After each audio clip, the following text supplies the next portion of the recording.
Welcome, everyone. If you can go ahead and tell us where you're coming from. We are excited to have you. Just drop it in the chat for us. We're going to get started in about 1 minute here. Got Northern California.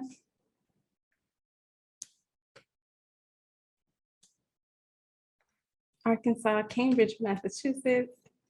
I used to live there. Cambridge, UK, awesome. Boston, Michigan, Washington State, London.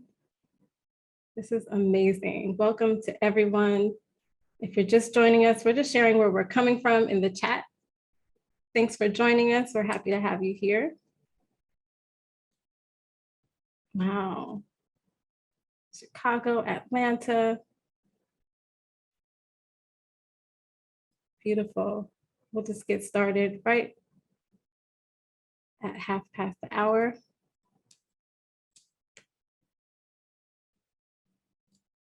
New Jersey, Michigan, New York City.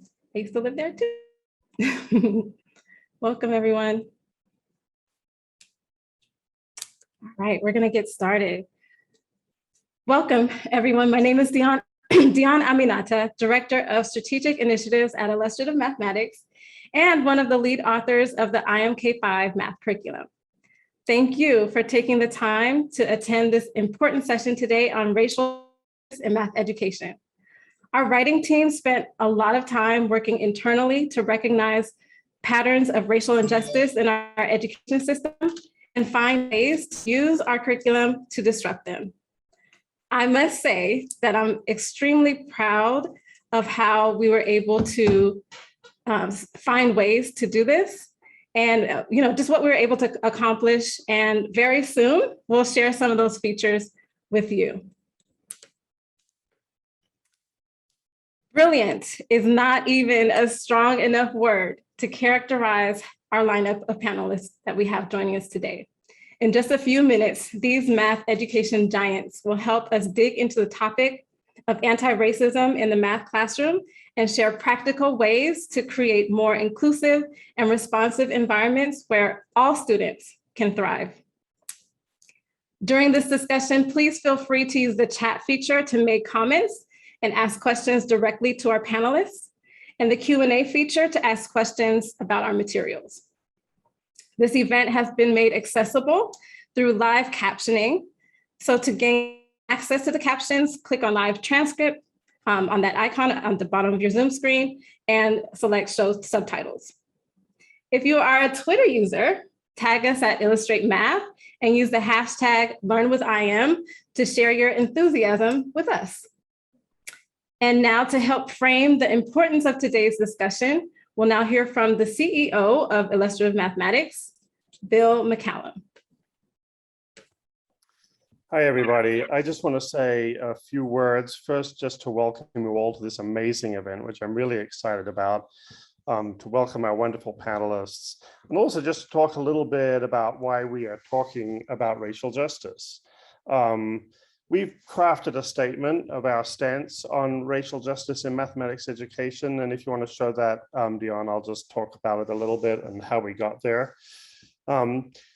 I want to start with the Common Core. I was one of the lead writers of the Common Core, and my motivation for getting involved in that work was not the word standards, it was the word common. I was excited by the possibility of having a nationwide agreement on what is and what is not grade level mathematics, because then we would be able to hold ourselves accountable for making sure that every student has equal access to grade level mathematics. I think mathematics is a universal subject that can elevate all students. It can give them access to a world of joy and wonder and knowledge, to well-paying jobs, higher learning in a wealth of different subject areas. But it can only do that if every student sees themselves in the math curriculum, if every student is heard in the classroom and has a chance to share their thinking, if every student is believed capable of productive struggle. Bob Moses said, math literacy is a civil right. A just education system would guarantee that right. But we know that we do not have a just education system. We know from decades of mathematics achievement data that Black and brown students across the United States do not have equal access to meaningful rigorous grade level mathematics. This is racial injustice. Well, I mentioned earlier that I saw common standards as a tool for equity, but standards by themselves are only a promise made, not a promise delivered. So at Illustrative Mathematics, we wrote a curriculum that carried out the meaning of that promise. We designed that curriculum as a tool not only for equity, but for inclusion, by including contexts where diverse students could see themselves, by providing an instructional model that is not a mental athletic contest for the few, but an invitation to productive struggle for all, with multiple entry points and pathways into problems, with opportunities for students to share their reasoning, and with a rigorous adherence to grade level mathematics. But even writing a curriculum is not enough. The tool that we've created must be picked up in the classroom. So now, today, at last, we come to the real work, the important work, ensuring that the IM classroom is a classroom that disrupts the racial injustice of our education system by ensuring the right of every learner to engage in meaningful, rigorous grade level mathematics. I am so excited to be launching this new phase of our journey towards a world where all learners know, use, and enjoy mathematics. And I invite you all to join us on that journey. Thank you so much, Bill, for that powerful statement. Before we get to our panel discussion, we're going to hear from IM Certified Professional Learning Facilitator, Ashley Powell. During her tenure as an educator, she has served as a member of several working committees to revise state standards and instructional tasks for the state of Georgia. As a teacher, colleague, presenter, and learner, Ashley is guided by a core belief that all learners can achieve at high levels and continuously strives to share that message in her work. She's now going to share how IM is working to disrupt racial inequities through curriculum features that support culturally responsive pedagogy. Welcome, Ashley.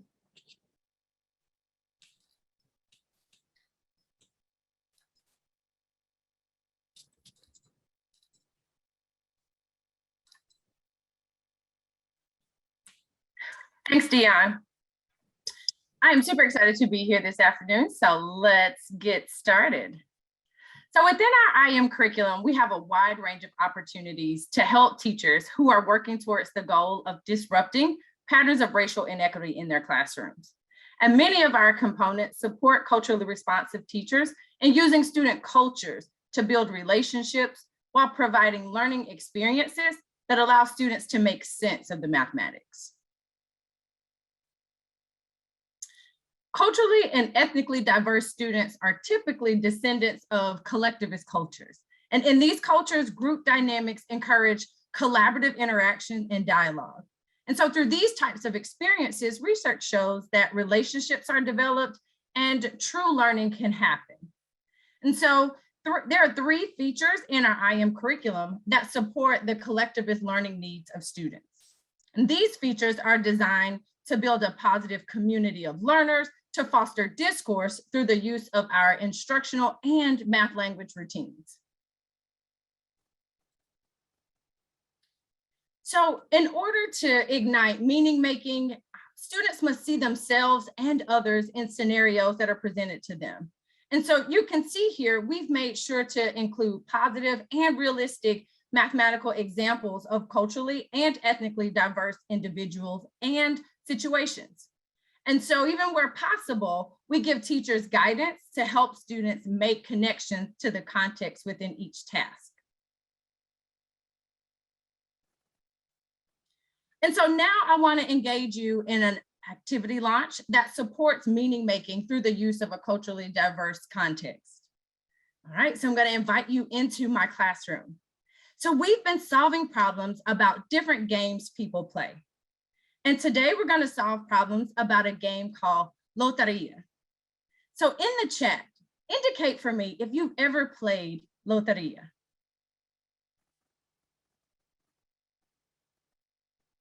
Awesome. Getting some responses in the chat as you populate. No, a couple of C's and yes. Awesome. So for those of you who answered yes, this context is a mirror for you, because it reflects an experience you have automatic connection to the context in this upcoming activity. And so this is going to help you to make connections to the math. And no worries, for those of you who answered no, this is a window into a culture or unfamiliar situation for you. And so I would now invite one of my friends who responded yes to share with us about the game of Loteria as a teacher in the classroom. And so now I can bring my students into the classroom. And again, it opens up that dialogue and brings everyone into the fold. Now, the point is not to have students ignore context. And so we want to make sure that we use those contexts to make sense of the math situations. I love it. Sylvia says she played with family. And again, students are able to make connections because Loteria is very similar to the game of bingo. And so now students sort of see themselves and others.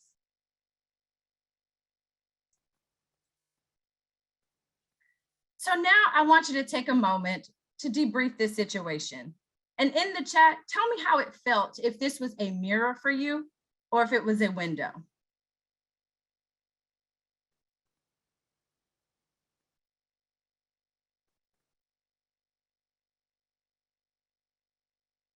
I'm seeing friends who are sharing, I feel valued. Seeing it as a window into someone else's experience. So this context and contexts such as these allow us as teachers to bring in both the lived and mathematical experiences of our students into the conversation. So again, now I'm going to ask you to take a moment to read the quote you see here on the screen. As you read that quote, identify a word or phrase that resonates with you and drop it in the chat.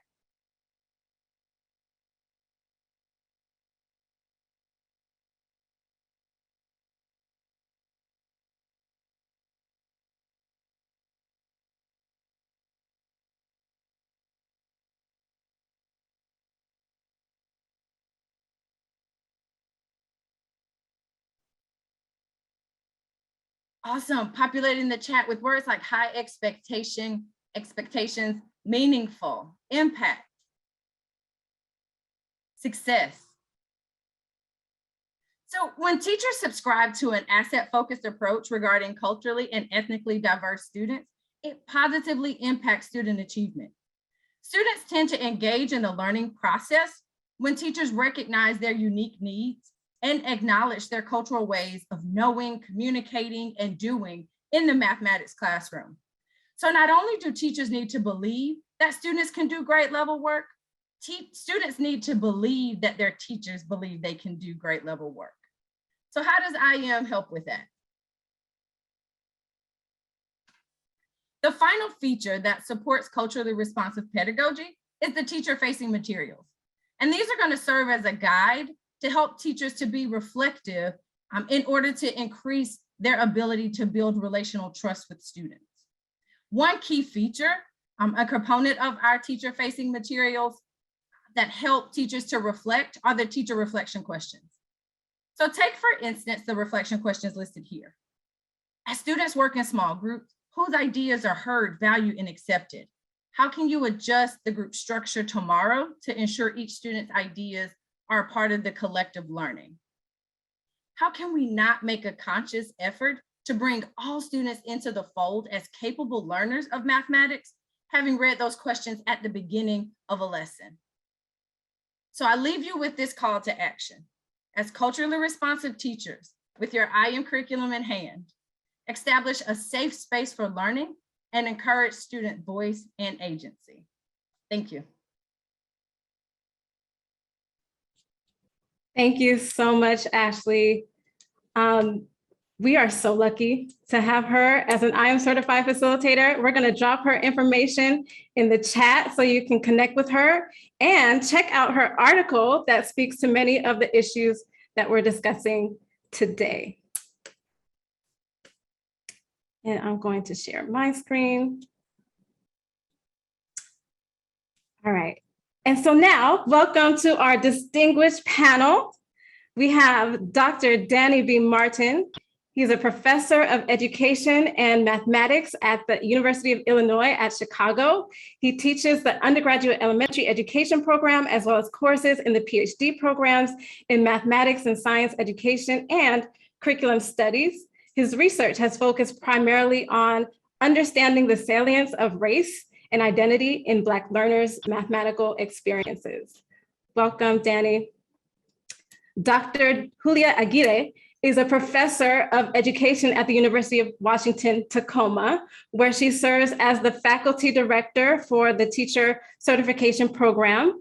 She is co-author of the NCTM book, The Impact of Identity in K-8 Mathematics, Rethinking Equity-Based Practices, with Danny B. Martin and Karen Mayfield Ingram. Her current research focuses on community-based mathematical modeling in elementary classrooms. Dr. Aguirre welcomes all to join her in making mathematics more humanizing, just, and equitable for our nation's young people. Dr. Latoya Bird is Director of PL and Professional Learning Implementation and Talent at Illustrative Mathematics. Latoya holds a bachelor's, master's, and doctorate, all from Georgia State University, and her research focuses on the experiences of teachers implementing culturally responsive teaching practices within elementary mathematics classrooms. She believes that culturally responsive teaching combined with fun, number sense, and conceptual understanding leads to learning for all students. Welcome. Rolanda Baldwin serves as Vice President of Mathematics at Unbound Ed, where she coordinates development across all Unbound Ed math programs and contributes to organizational strategy, cross-functional work streams, and external partnerships. She is passionate about everyone being a math person and is committed to influencing the systems and structures to support educators in providing grade level, engaging, affirming, and meaningful math instruction. Dr. Sylvia Celedon Padachis is a professor of bilingual and mathematics education at the Department of Language, Literacy, and Sociocultural Studies at the University of New Mexico. She serves as Vice President of Todos Mathematics for All. Her research interests focus on the studying of focuses on studying linguistic and cultural influences on the teaching and learning of mathematics, particularly with emergent bilinguals. She currently collaborates in interdisciplinary projects to integrate mathematics and computing in bilingual middle schools. And we have, definitely not least, Yenshi Tiwanda. She's a writer and curriculum specialist for illustrative mathematics. Her work at IM spans grades K through 12. She was a lead author of the grade 6 course and the Algebra 1 course, and later continued as a writer and coherence reviewer for IM K5 Math. Honestly, where would we be without Yenshi? Beyond curriculum design, her work in education also includes teaching and training supporting teachers and consulting with schools and nonprofits. She is currently serving her 5th year as an academic director at a weekend Chinese language school in Southern New Jersey. Welcome, everyone. I know I'm seeing you in the comments. We have a brilliant panel. I told you, brilliant is not even the word. So we are really going to get into it, and we're excited to get started. We're going to get started with this question or this prompt. We want to have you share with our audience how your work helps to disrupt patterns of racial injustice and why you think this work is important. And we're going to start with Sylvia.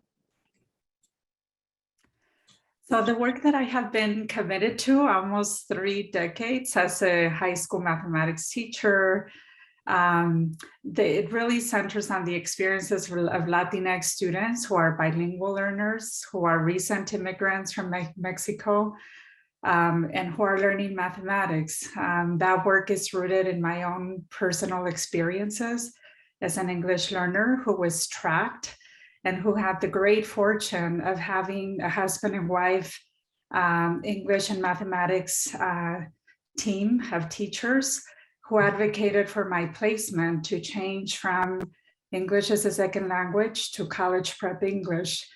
I also had the mathematics teacher, Mr. Osuna, who was very explicit about the mathematics courses I needed to take to get from pre-algebra to calculus as a result of that tracking.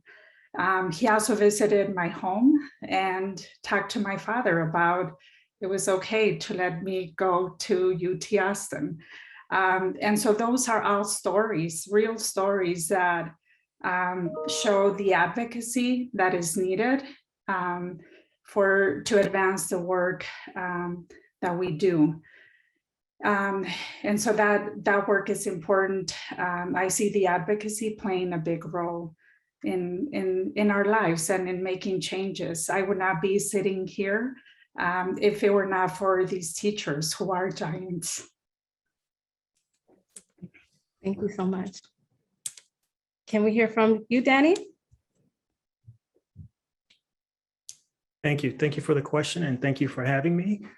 I, similar to Sylvia, I've spent the last 30 years in my work focusing on, as you said, Black children, families, and communities. And I think I would say, from my own self-assessment, that one of the contributions from my work has been to challenge deficit discourses about Black children, families, and communities, and to center their voices and their experiences in these conversations that exist, showing their multiplicity, their ordinary brilliance, and everything else about them.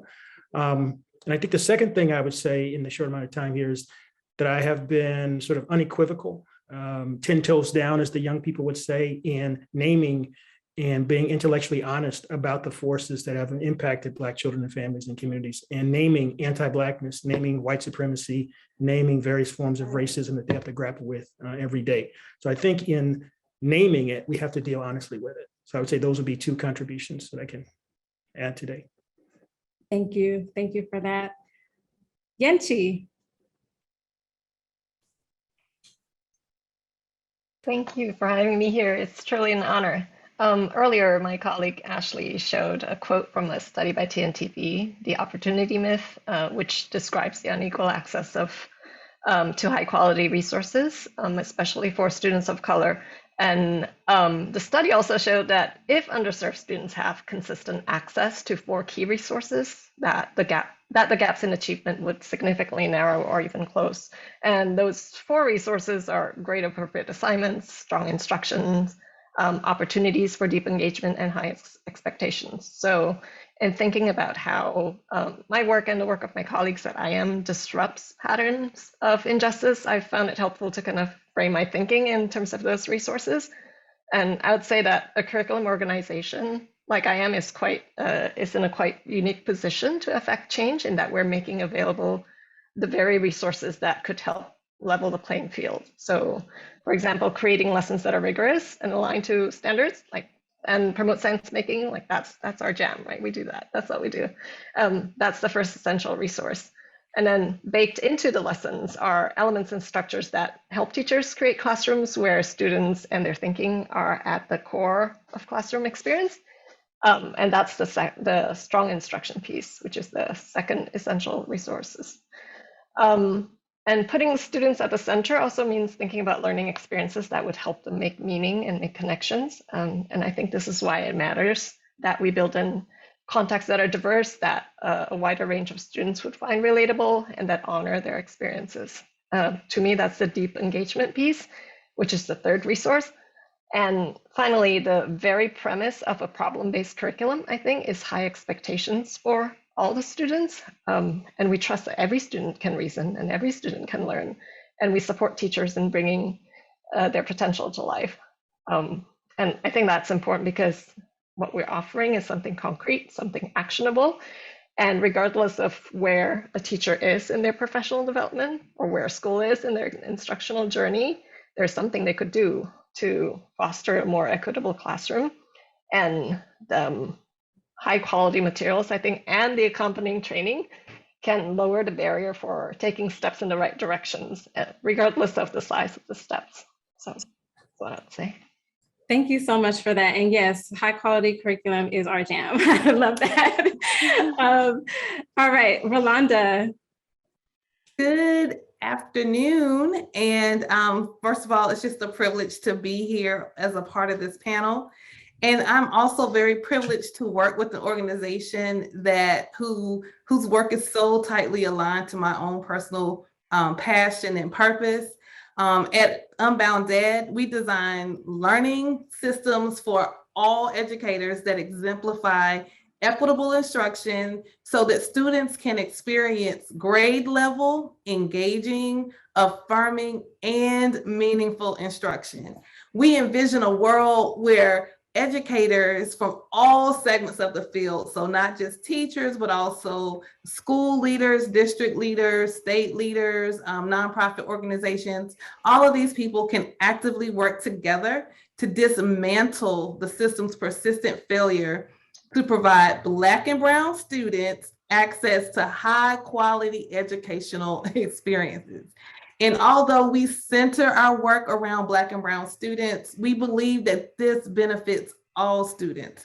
The skills, the dispositions, the knowledge that we share are applicable to improve outcomes all around. And so at Unbound Ed, what I love about it is that we take an integrated approach to living our vision. We believe that you can't just talk about equity, you can't just talk about standards, but we have an integrated approach where we talk about intersecting standards, content, aligned curriculum, and equity, because all of these things working together is what's going to be essential to close this opportunity gap that we continue to talk about. Equity is our through line. So it is integrated as we unpack standards, as we select curriculum, as we design and deliver our content, and it's all for the sake of creating the best experience and the best outcomes for students. So again, thank you for having me on this panel. Thank you. And, Unbound Ed is doing some powerful work. So I really appreciate you being here and I appreciate your work. Latoya, let's hear from you. Thank you so much, Dionne, and thanks for having me on the panel. I would like the record to reflect that I went to sleep plenty of nights wrapped up in Dr. Danny Martin's work. So thank you very much, Dr. Martin, for your research. But my work helps to disrupt the patterns of racial injustice by highlighting some narratives of elementary classroom teachers and their experiences with culturally responsive teaching, specifically in mathematics.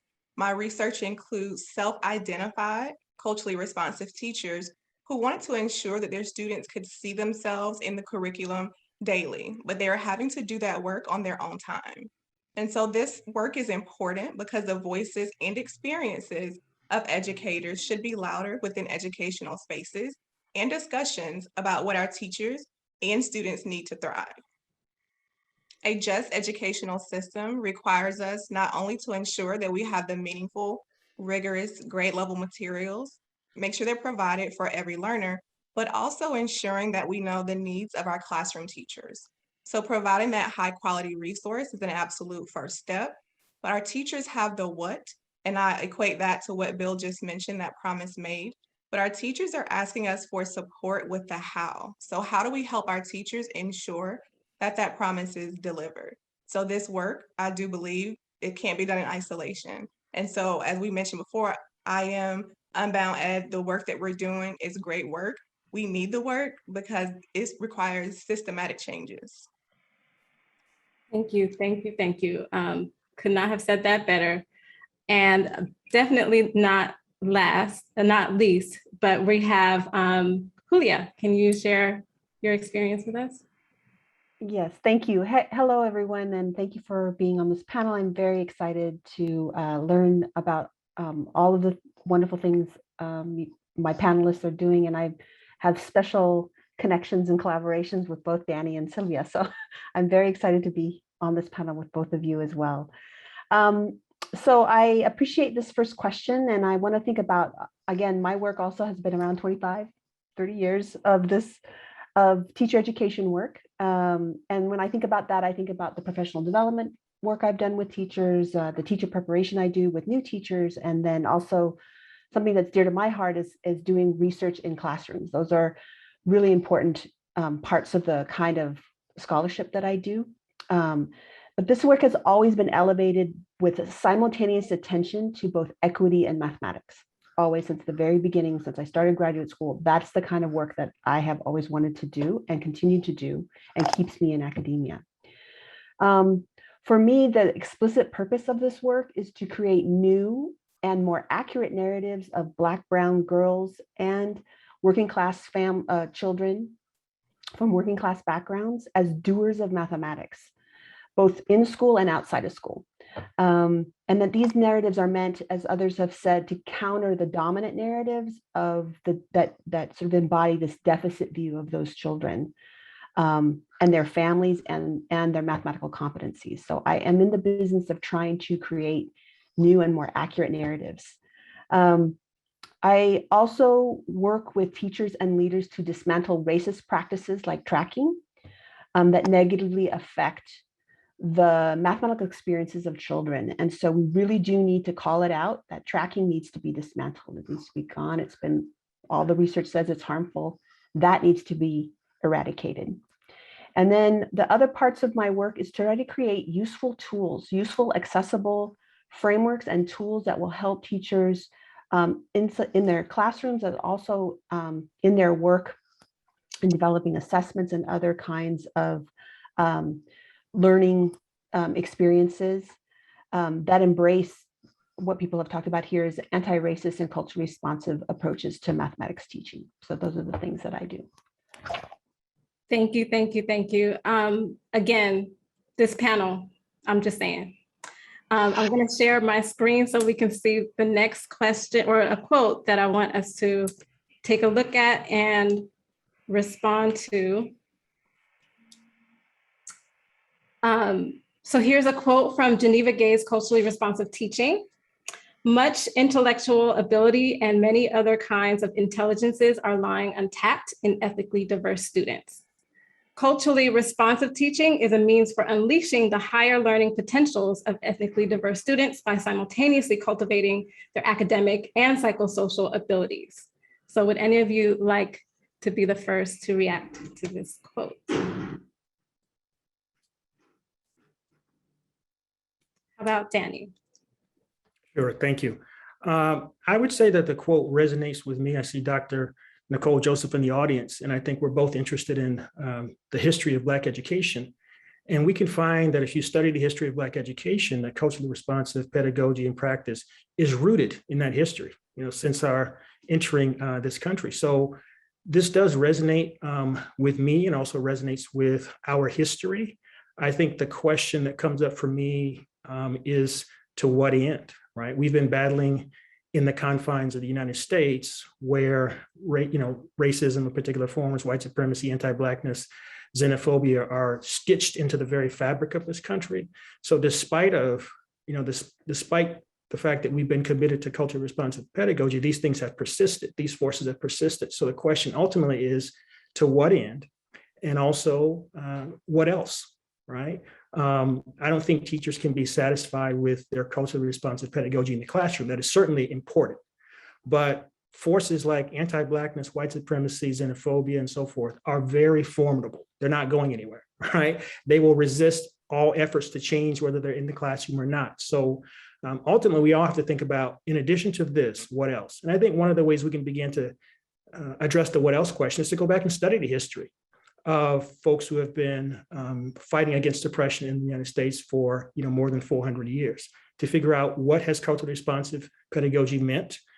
It predates Gloria Ladson-Billings and Geneva Gay, with all due respect, right? So we have to go back and uncover some of those roots and bring those to the fore and deal with contemporary times. So yes, it resonates with me, but I think there's more to be said. Thank you for that. Anyone else want to jump in?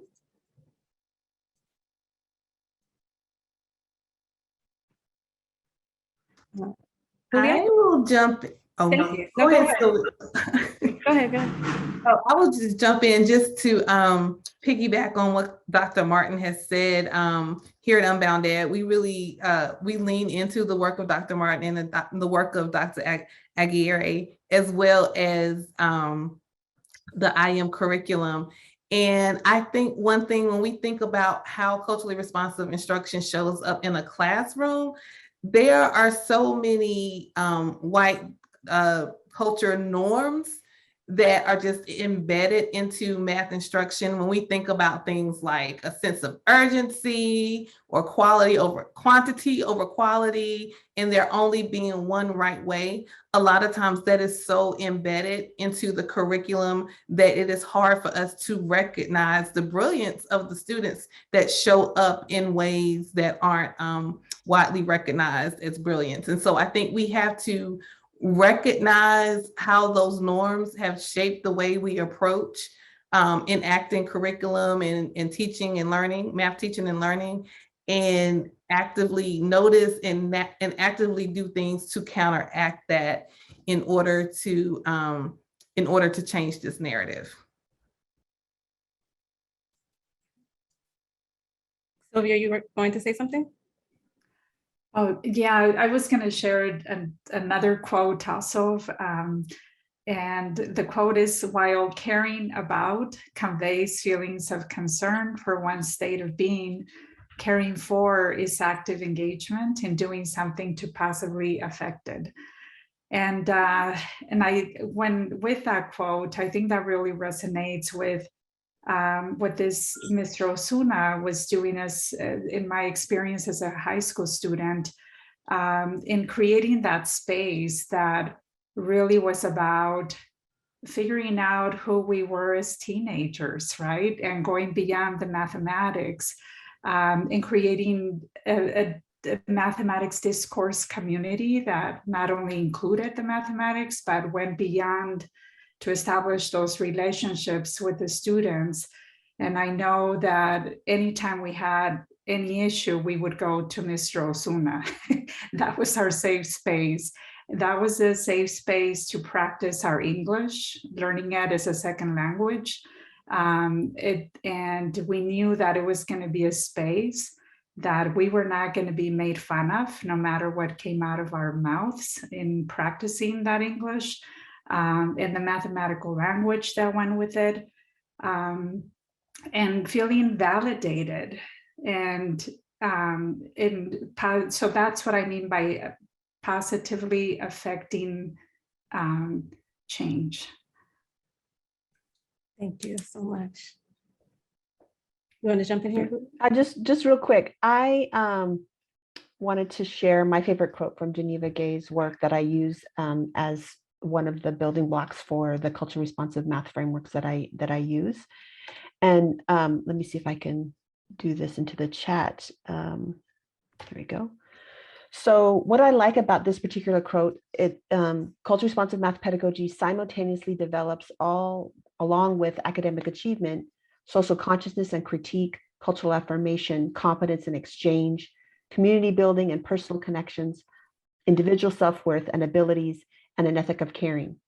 Culture responsive teachers have unequivocal faith in the human dignity and intellectual capabilities of their students. So it's unwavering. And they view learning as having intellectual, academic, personal, social, ethical, and political dimensions, all of which that needs to be developed in concert with each other. And so this much more like holistic, broad, deep view of what culture responsive teaching and learning is really holds my place about why I do the work that I do and what I would like teachers to really think about in terms of the kinds of power they have in the creating math education experiences for students. Thank you so much. I'm going to move us along to the next question because folks are wondering, in your experience, what are some challenges with implementing culturally relevant and responsive pedagogy? And get us started, can we have Genchi?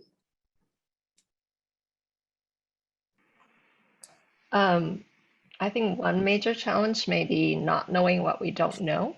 And this is certainly the case when I was teaching, not knowing about the disparities in opportunities, not knowing about the experiences of students who are not like us, and not knowing about our own biases and beliefs. We all hold beliefs about what students can do or can't do, or what's important and what's not important. And we act based on our assumptions about what students need and how far they could go, right? And even the most well-intentioned and well-informed educators may have blind spots or blinders. Sometimes we refuse to see. And we don't always have the chance or take the initiative to examine our own beliefs and challenge the ones that are unproductive or potentially harmful. So another challenge that came to mind is the limit of our own experience, which I think makes it difficult for us to know what to do to make learning experiences more inclusive and more responsive to our students. And when that happens, we might resort to what seems like the right thing to do, but might actually be counterproductive. I think the writers at IM have some insight into this struggle. We've seen the importance of diversifying our teams and of getting different perspectives into the writing and reviewing process because of the limits of our own experiences. Absolutely. Would anyone else want to jump in? I'll jump in, Dionne, and just say that in my experience, some challenges with implementing culturally relevant and responsive pedagogy, similar to what Yanchi said, I think just stems from a lack of knowledge and understanding. And so cultural responsiveness is not just a packaged product that can just be purchased. It honestly takes a mindset shift. So a mindset shift amongst our educators, as well as our leaders who are leading those buildings and those learning environments. And so access to high quality materials like IM is just as important as the beliefs that are at the building level, as well as the system level. And then of course, our classroom teachers. And so teachers and students, I believe they deserve more than, a consultant that comes in with a checklist to say what our teachers are doing or not doing. Within my research, there were some administrators requiring teachers to plan together based on a curriculum that they knew was not created for their students. So then our teachers would have to go spend time on their own outside the classroom, looking for ways to include students' cultures and their lived experiences. And that type of work is unsustainable. That work should be done collaboratively together. Again, a whole environment change, mindset change. But just that lack of understanding, I think, is a challenge that I've seen, as well as providing teachers with the space they need so they can actually plan in meaningful ways for their students. And then having an inclusive environment that just truly honors the lived experiences for all the students, I think are challenges that I've seen. Thank you. Thank you. Danny, would you like to add to this? Yep, go ahead. Sure, just really quickly. I would say two challenges for me in thinking about it. One of them is trust. How do you build deep, meaningful relationships of trust so that children trust their teachers, right? Parents trust the institutions where they send their children every day. And how do communities trust these institutions that sit within the confines of their community? And going back to history, perhaps there are aspects of the history that make distrust logical and reasonable. So how do you build deep, meaningful, trusting relationships in the process of enacting culturally responsive pedagogy? And then the second piece I would say would be that the distinction between designing for and doing for versus self-determination.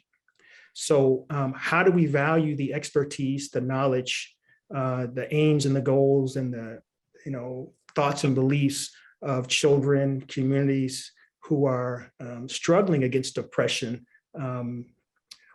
while we, on the one hand, try to do for them versus doing with them or supporting them in self-determinist ways, where they get to determine what kind of curriculum, what kind of teaching practices, who teaches them, who comes in the building.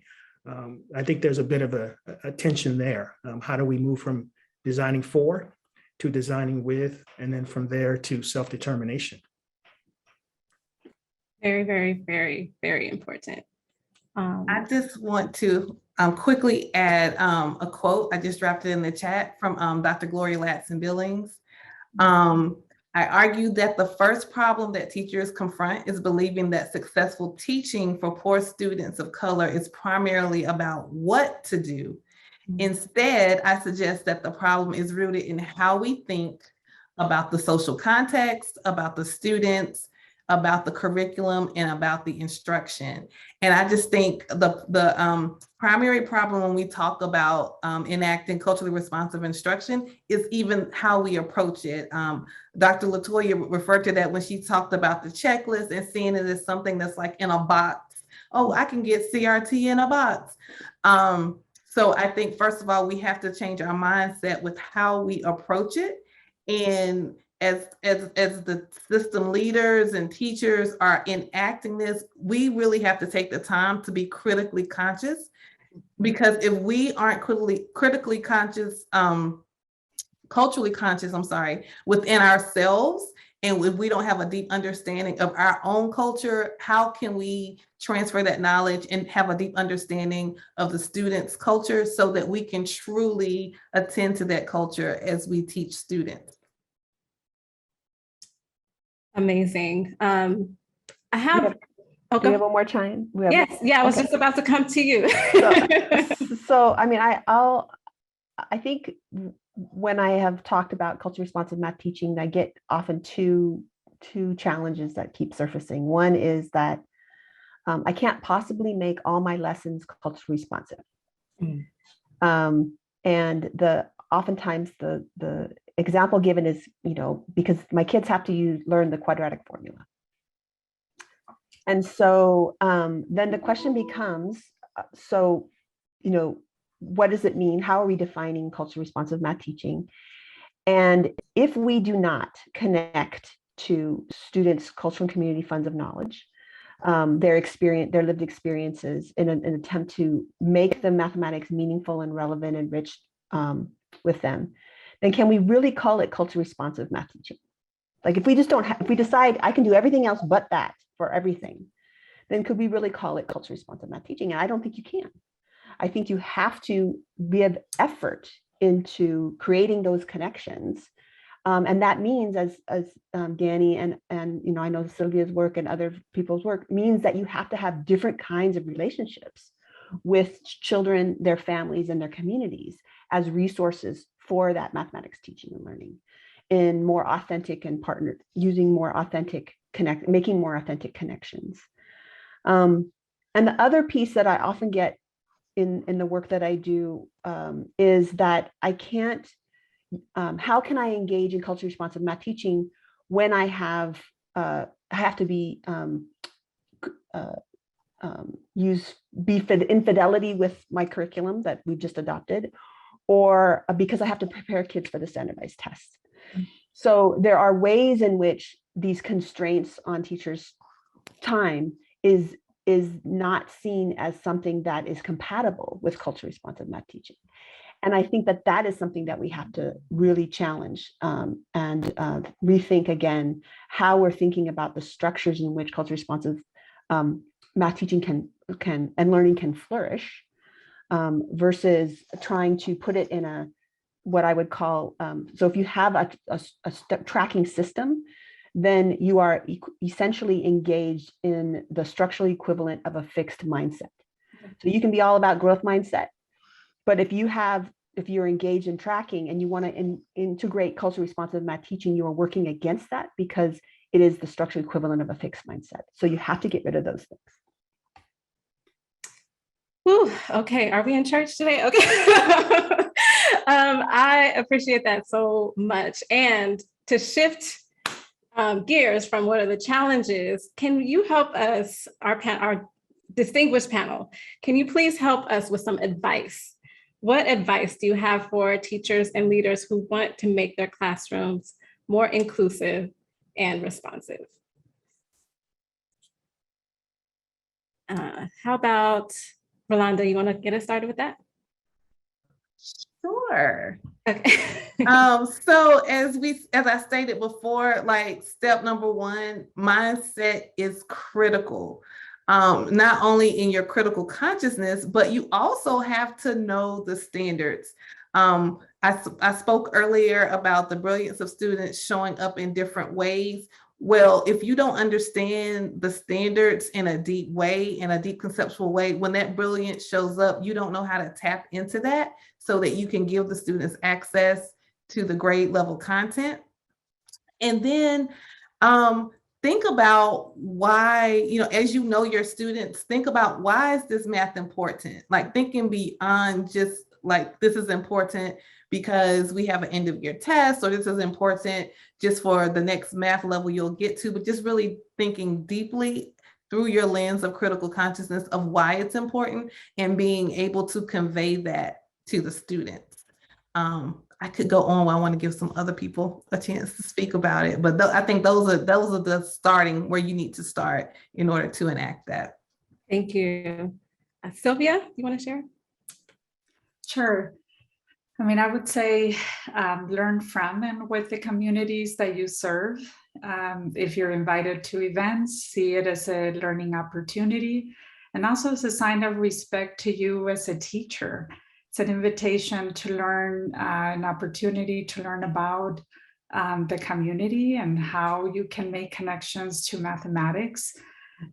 View the communities as an asset by valuing the languages and cultures that are represented, and learn about their ways of doing mathematics. And then disrupting your own classroom practices by positioning others as teachers. I think another big piece is with English learners, a lot of times I think silence gets misinterpreted as not learning. And when students do not speak, it does not mean they're not processing mathematically what is happening in the classroom. So we should be using multimodal ways to have them represent their solutions, whether it's verbally, pictorially, show me with a drawing, using calculator keystrokes, because there's a lot of thinking happening inside their minds. So anyway, those are some things to keep an eye on. Awesome and amazing. Would anyone else like to jump in? I think we have time for one or two more. I'll jump in, Dionne. Some advice I would like to offer is simply to engage in the work. So let's engage in the work together, right? And so together, side by side, teachers, leaders, communities, creating spaces so that we can all learn together ways that we can better support our students as well as their families. And so I'm honestly a little torn by this question because I know it's focused on the classroom, but at this point, I think we should move and we deserve to move beyond the classroom and to create culturally responsive schools. So from the front office to the media center to the restrooms, every single space, the cultures and lived experiences of our students can be showcased. So Ashley demonstrated at the start of this session about the windows and the mirrors that are located within IM's curriculum. So it's important for us to be mindful that those windows and mirrors, it's the same for adults. So all of the teachers aren't going to be at the same place. Some lessons will be a window for them, some will be mirrors. I don't know about you, but I can look at myself in the mirror all day, right? That's just lovely. But when it comes to windows, I don't look in people's window that often, right? And so that part, the windows can be very uncomfortable and unfamiliar. And it's okay for all of us to acknowledge that, but also acknowledge that we're ready to do the work. We're ready to grow our schools, we're ready to grow our communities, as well as our students, not just one individual classroom. So just being loud about being ready to do the work. I love that so much. I'm ready to see some culturally responsive restrooms. I'm just saying. We are going to, I just want to thank our panelists, so much for this lovely discussion. And what I love about our curriculum and you all, our IM community, is that we have found a way to use our mathematical powers to make a difference for students. Students in classrooms everywhere are finding joy in math because they're seeing themselves as mathers. And they're connecting what they're doing in school to what they know about in the world. And you don't have to believe me. Let's actually hear from some IM students. Let's hope this works. Good morning, Anora. How are you today? I'm feeling amazing. Amazing. So I'm here today to ask you a few questions about math. How do you feel about math? It's really, really fun, especially the story problems, and I love it. You love the story problems. What about your do you know we do things like which one doesn't belong and true or false and all those warm-ups that Miss Bruce does with you? I love all of those. You love all of those. When you do which one doesn't belong, do you like to give your opinion about it? Tell me about that. What's that routine like? It's fun. It's fun. What makes it fun? Now we're all together. That you're all together in the class? Yeah. Does it help you to learn the math when you do it with other people? Yeah. Yeah. I'm Elijah Moraes, and I'm very excited about this new math curriculum. We get to work on stuff, and we get to discuss a lot. And there's a lot of different stuff I do with my partner, and we both get to work together and explain patterns. Since we're working together, we learn more stuff. Let's say I know something my partner doesn't, I help her with that. And then if I don't know something, she helps me with that. And then after all of the partner stuff, the teacher explains it better, so that grows my knowledge as a mathematician. How do you feel when you're solving math problems, Melrose? I feel pretty great and happy because I love to write numbers and I love to solve equations. Do you guys get to share your thinking with each other? Mm-hmm. Yeah? And do you like it when you guys get to do that? Yes. Yeah, what do you like about sharing your ideas with other people? They can learn about more like me and they can get smarter like me. What do you like most about math, Amy? That we can do it any way we want. Would you consider yourself a math person? Kind of. Kind of? Yeah, tell me why. Because math's kind of peaceful sometimes and fun, and sometimes I can struggle, but struggling is good because then you can see what you need to work on and you can use your time. Do you have a favorite part of our math block? I like when I think I like the cool downs because basically it's easy because it's what you learned that day in math and you basically already know it because we do a lot of partner work and they know it and we sit on the carpet and we go over it. So the cool down is basically all what we did and you just, it's more, I think it's really nice because it's all quiet and you just get to do your work. I'm starting to say it's getting easier because it's getting funner. Because when you start to have something fun and you're learning about it, you automatically start to like it more. Do you consider yourself a math person? Mm-hmm. Yeah, why? Because I pay attention every time and I solve the problems. Alex, what do you like the most about math? That you can probably do numbers and you can use blocks. Yeah, what do you like about those two things? It's very fun to use your brain and you can make sure you can do good. Do you consider yourself a math person? Yeah, how come? It's very fun to do math.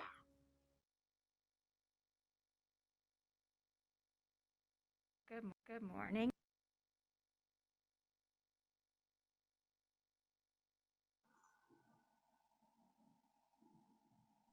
I think you're muted. Thank you.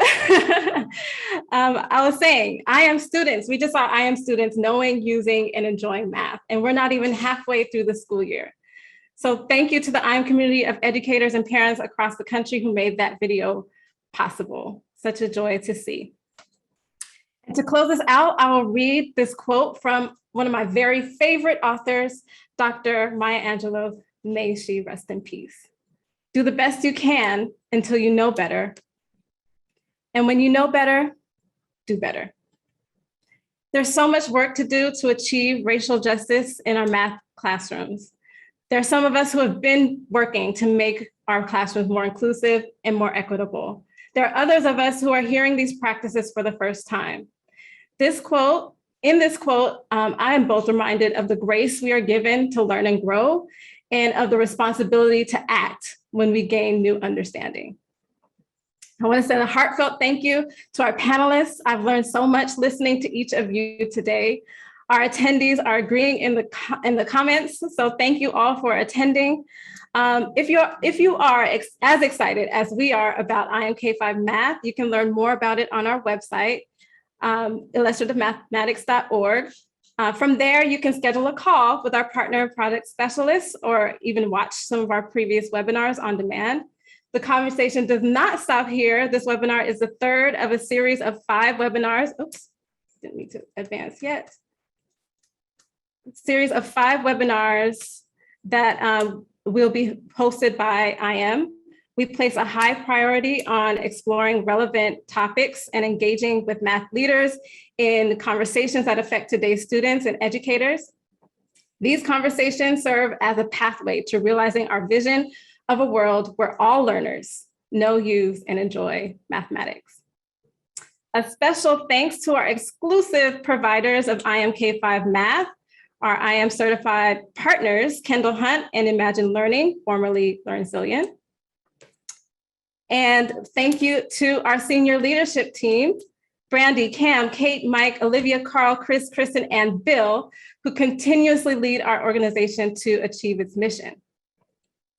And special thank you to IM Certified Facilitator, Ashley Powell, technical producer, Christy Cavender, K-5 author, Deborah Parent for facilitating the chat and the Q&A, and our fabulous marketing team for your hard work in making this event a reality. And thank you to our IM community for joining us. I had an amazing time as your host today, and we are jumping for joy in excitement. Don't forget to follow us on social media and add the hashtag #LearnWithIM when you share your thoughts on Twitter or Facebook. Thank you, everyone. Thank you.